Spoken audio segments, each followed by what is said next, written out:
so be it. Even with her daughter's assassination warning, adding na babalik pa siya to serve his local bilang mayor ng Davao City.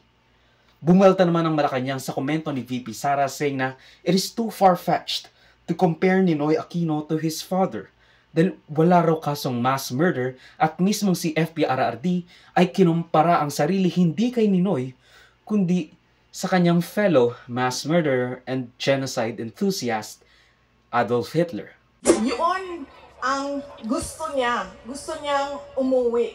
Sinabi ko din sa kanya yon pa. Sabi ko, yung kagustuhan mo na umuwi, yan din yung katapusan ng buhay mo. Magiging Ninoy Aquino Jr. ka. At sinabi niya sa akin, sabi niya, kung ganyan ang kapalaran ko, then so be it. Basta lang mauwi ako sa Pilipinas. Kaya,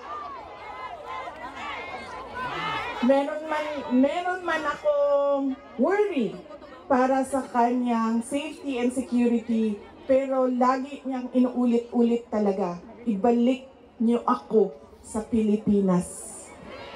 Bring him home! Pagtitipon din po sa The Netherlands, nabanggit po ni VP Sara sa kanyang speech, as I quote,